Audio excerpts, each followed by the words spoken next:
Liotto, bonjour. Bonjour. Merci beaucoup d'être avec nous ici sur le salon Drive to Zero, le salon de la mobilité décarbonée. Alors vous êtes le directeur général d'Engie Vianeo, la filiale du groupe Engie dédiée à la mobilité électrique. Est-ce que vous pouvez nous décrire un petit peu les actions d'Engie Vianeo pour la transition durable de la mobilité? Absolument. Donc Engie Vianeo, qu'est-ce que c'est? C'est un développeur et un opérateur de recharge publique de bornes électriques.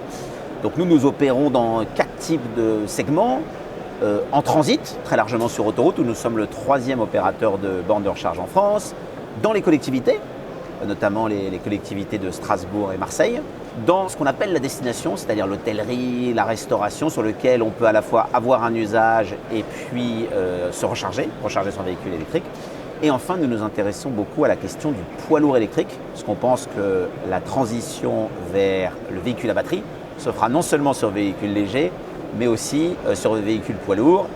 Et nous sommes finalement présents en France et en Belgique aujourd'hui avec un développement dans plusieurs autres pays d'Europe avec 8000 points de charge. Vous avez parlé d'ailleurs des poids lourds, c'est en cours, ça bouge énormément. On voit qu'il y a de plus en plus de sociétés de transport qui passent doucement aux poids lourds électriques. De manière générale, sur justement l'expansion du réseau de recharge, la densité en France notamment du réseau de recharge par rapport au reste de l'Europe, il semblerait qu'on est plutôt bien. Est-ce qu'on peut parler d'électrification massive? Absolument. En tout cas, les bornes de recharge sont prêtes. L'année dernière en France, on avait le plus haut taux de déploiement de bornes de recharge d'Europe. Donc on est vraiment sur une recharge massive et donc qui permet un développement du véhicule électrique de masse. Parce que quel est le frein principal au développement du véhicule électrique? C'est la borne et c'est en particulier la borne électrique en transit, le superchargeur qui permet de charger son véhicule de 10 à 90% en à peu près une vingtaine de minutes. Parce que c'est vraiment ça qui inquiète ou qui rassure quand c'est présent. Ouais, on avait 3 gros freins il y a encore quelques années qui étaient le prix, l'autonomie et le réseau de recharge. Absolument. Le prix, aujourd'hui on a des véhicules à moins de 20 000 € qui sont sortis en voiture neuve, en achat neuf. Sur l'autonomie, on est passé à 400, 500, 600 km d'autonomie. Absolument, et ça se développe tous les jours. Ça continue d'avancer. Et donc sur le réseau de recharge, vous dites, on est bon, maintenant on est prêt. Les prochaines années, vers où vont se porter les investissements justement d'Engie Vianeo sur ce sujet? Oui, alors on est prêt parce que par exemple toutes les aires de service sur autoroute sont équipées de superchargeurs. On est prêt parce que la plupart des supermarchés, des grands centres commerciaux et d'autres sites type parking souterrain s'équipent de plus en plus et vont s'équiper dans les prochaines années. Nous, on va maintenir le rythme. On va maintenir le rythme à la fois en densifiant les aires de service existantes, parce que c'est une chose de poser des bornes, mais il faut continuer à en poser pour continuer à développer le réseau. Mais ce sera le cas dans tout un tas d'autres usages de destination, parce que ces usages-là sont importants non seulement pour les grands voyages, mais aussi pour l'usage intensif. Le VTC à l'électrique, le taxi à l'électrique, les flottes à l'électrique, donc tout ça est très important. Et enfin, nous on se concentre beaucoup sur le poids lourd électrique, qui est encore une fois pour nous vraiment quelque chose qui va être amené à se développer rapidement dans les prochaines années, dans lequel on a un cercle vertueux, qui va du fabricant du camion, aux fabricants de la borne électrique, aux opérateurs de bornes comme nous. Et d'ailleurs, on est un pionnier sur ce sujet.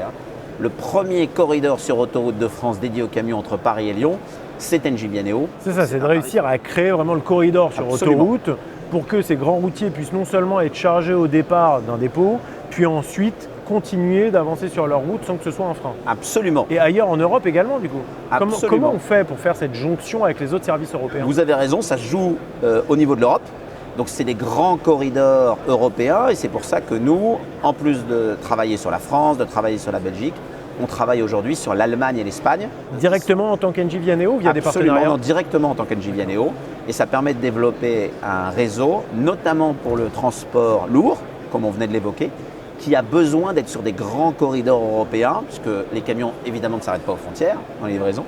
Et c'est là-dessus que le besoin de recharge rapide, non seulement avec la technologie actuelle, mais même avec une technologie nouvelle, qui s'appelle le chargeur mégawatt, qui permet de charger ce qu'on appelle les 44 tonnes, qui sont les plus gros poids lourds qui existent aujourd'hui dans le transport routier. En combien de temps à peu près? Alors ça permet de se charger en 30 à 45 minutes, et c'est très important puisque un chauffeur routier doit faire une pause toutes les 4 heures, 4 heures et demie de 45 minutes.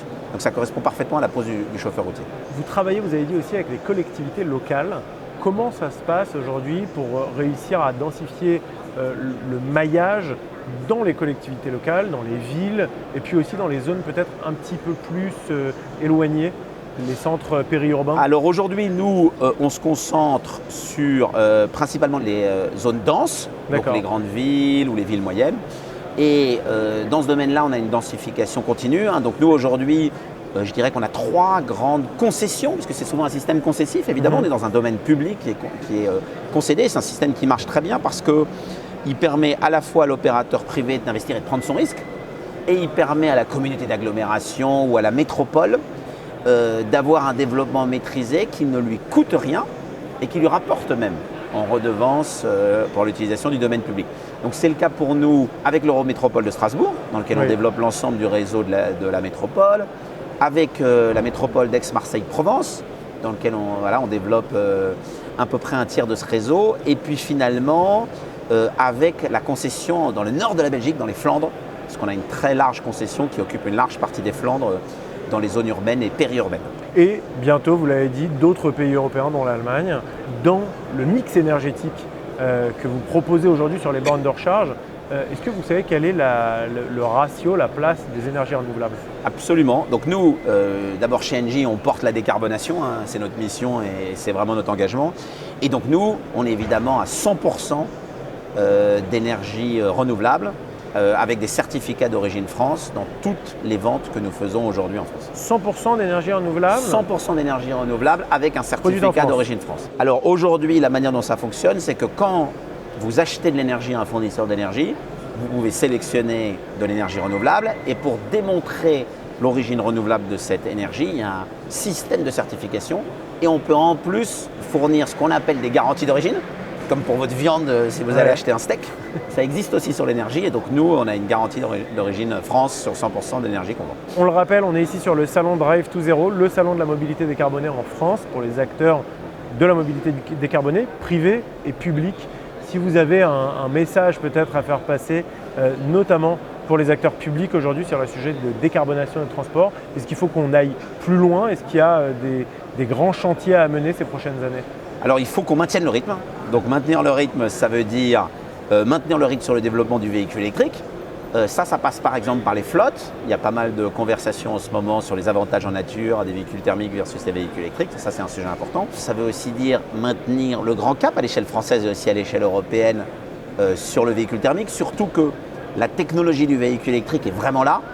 On est vraiment en amélioration continue sur l'autonomie, sur le temps de charge, sur le prix. Sur les modèles aussi. Absolument, sur les modèles, à la fois les petits modèles urbains, les modèles routiers et familiaux. Donc on a vraiment l'offre, on a la technologie et il faut continuer à permettre à ces bornes publiques de se développer parce que c'est vraiment autour de la borne publique et de la borne publique en particulier en superchargeur que va s'accélérer la mobilité électrique. Didier Liotto, vous êtes directeur général d'Engie Vianeo. Merci beaucoup d'avoir répondu à mes questions et puis bon salon sur Drive to Zero. Merci de m'avoir reçu.